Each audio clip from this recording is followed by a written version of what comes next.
राजवंश ने भर दी पूर्वी की मांग। जी हाँ दोस्तों, कुमकुम भाग्य के आने वाले धमाकेदार एपिसोड में जब प्राची का पूरा मोहल्ला प्राची पूर्वी पर थू थू करने लगेगा और एक प्राची के मोहल्ले की औरत आगे आकर कहेगी कि प्राची, हमारे मोहल्ले में ये गंदगी नहीं चाहिए, तुम प्लीज यहाँ से अपना रूम खाली करके चली जाओ। यह सुनकर राजवंश यानी आरवी को और प्राची को मन में काफी बड़ा शौक लगेगा और राजवंश अपनी पूर्वी के लिए और पूर्वी के इज्जत के लिए कुछ भी बोले बिना चिल्लाकर कहेगा कि बस अब कोई कुछ नहीं बोलेगा। ये कहकर जब राजवंश आगे माता जी के मंदिर में जाएगा और वहाँ से कुमकुम यानी कि सिंदूर लाएगा और आरवी यानी राजवंश पूर्वी के नजदीक जाएगा और पूर्वी के सर पर सिंदूर यानी कुमकुम लगाएगा, तभी प्राची, आशुतोष और आशुतोष की माँ को काफी बड़ा शौक लगेगा और तभी राजवंश गुस्से से पूरे मोहल्ले के सामने देखते हुए कहेगा कि आज से और अभी से पूर्वी मेरी पत्नी है और मैं राजवंश मल्होत्रा पूर्वी को अपनी पत्नी के रूप में स्वीकार करता हूँ। आज से और अभी से पूर्वी की इज्जत मेरी इज्जत। किसी ने अगर पूर्वी की इज्जत पर हाथ उठाया या फिर पूर्वी के बारे में किसी ने भी कुछ भी बोला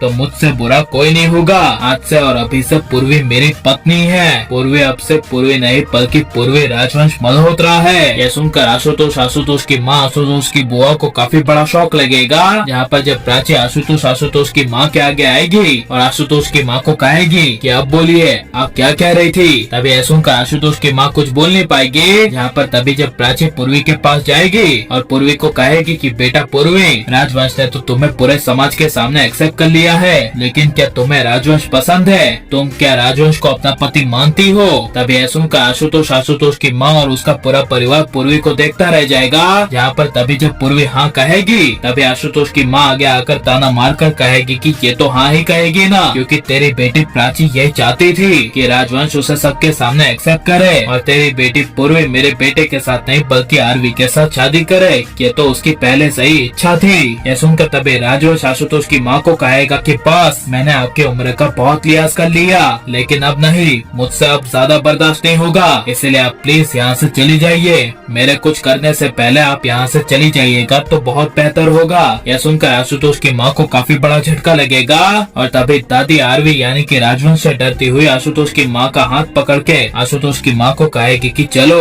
अब यहाँ पर ज्यादा देर रुकना सही नहीं होगा। जिसे सुनकर तभी राजवंश पूरा तमाशा खड़ा किए हुए मोहल्ले वालों को कहेगा कि अब तुम लोग क्या देख रहे हो, तुम लोग भी अपने अपने घर पे जाओ, तमाशा क्यों खड़ा कर रहे हो? अब सब कुछ यहाँ पर खत्म हो गया ना और तुम लोगों को अब पता चल गया ना कि पूर्वी किसकी पत्नी है, राजवंश मल्होत्रा की पत्नी है। यह सुनकर तभी पूर्वी की बहनों को मन में काफी ज्यादा प्राउड फील होगा और पूर्वी की बड़ी बहन खुशी और छोटी बहन पूर्वी को अकेले में कहेगी कि वाह, तुम्हें क्या लाइफ पार्टनर मिला है। तुम पर जैसे समाज का खतरा आया और जैसे ही तुम्हारी इज्जत पर लोग कीचड़ उछालने लगे तो उससे तुम्हें राजवंश ने बचा ही लिया। उसने अपनी इज्जत की फिक्र नहीं की, उसने तुम्हें बिना सोचे सीधे अपनी पत्नी ही मान लिया। ये तो भगवान जी की बात सच हो गई। मैंने तुम्हें नहीं कहा था पूर्वी कि भगवान ने तुम्हारी जोड़ी और राजवंश की जोड़ी एक साथ लिखी है। यह सुनकर पूर्वी कुछ बोल नहीं पाएगी।